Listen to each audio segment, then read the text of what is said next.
అందరికీ నమస్కారం అండి. ఈరోజు నేను చేయబోతున్న వీడియో ఏంటంటే, బాబాగారి సచ్చరిత్ర పుస్తకంలో నుంచి 23వ అధ్యాయంలో ఆహ్, యోగము, ఉల్లిపాయ. ఇక్కడ ఇవ్వబడిన టాపిక్ అదేనండి. ఈరోజు దీని గురించి చెప్పబోతున్నాను. అదేంటంటే ఒకసారి బాబాగారి దర్శనం చేసుకోవడానికి నానా చందోర్కర్‌తో పాటు ఒక యోగాభ్యాసం చేసే సాధకుడు ఒకతను వస్తాడు. యోగాభ్యాసం గురించి కొంత తెలిసిన సాధకుడు ఒకాయన వస్తాడు.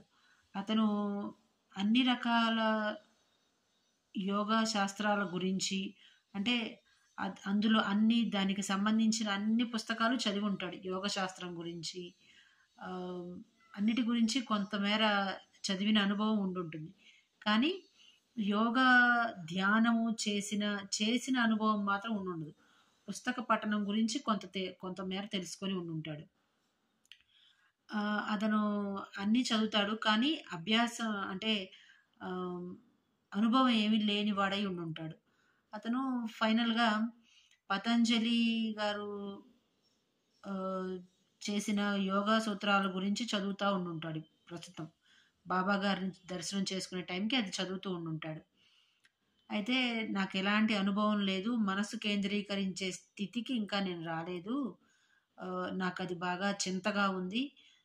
కాబట్టి బాబాగారి దర్శనం వల్ల ఆయన ఏదైనా నాకు కరుణిస్తే, నాకు సమాధి స్థితిలో ఎక్కువ సేపు ఉండగలిగే స్థితి నాకు ఎలాగో నేర్పితే నేను ధన్యత పొందుతాను అన్న ఉద్దేశంతో అతను షిరిడీ రావడం జరుగుతుందనమాట. మసీదుకెళ్ళి బాబాగారి దర్శనానికని వెళ్ళినప్పుడు అతను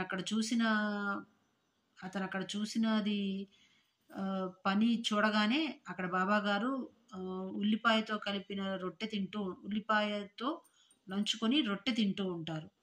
అది తింటూ ఉండటం చూసిన అతను, రుచి లేని ఈ రొట్టెలు తినే ఈ సాధువు నాకేం నేర్పుతాడు అనే ఏమి నాకు ధ్యానం గురించిన అనుభవాన్ని నేర్పగలుగుతాడు అని మనసులో అనుకుంటా ఉంటాడు. అలా అనుకోవడం బాబాగారికి తెలుస్తుంది. ఆయన సర్వజ్ఞులు కాబట్టి ఆయనకు తెలుస్తుంది. తెలిసిన వెంటనే నానా చందోర్కర్‌తో బాబాగారు ఇలా అంటారు: "ఓ నానా చందోర్కర్, ఈ ఉల్లిపాయని ఎవరైతే తిని జీర్ణించుకోగల శక్తి ఉంటుందో వాళ్ళు మాత్రమే తింటారు. జీర్ణించుకునే శక్తి లేని వాళ్ళు తినలేరు. నీకెందుకోయ్" అని అంటారు. అలా అనడాన్ని అతనితో పాటు నానా చందోర్కర్‌తో పాటు వచ్చిన ఆ వ్యక్తి కూడా విని ఆశ్చర్యపోతాడు. ఆహా! బాబా సర్వజ్ఞ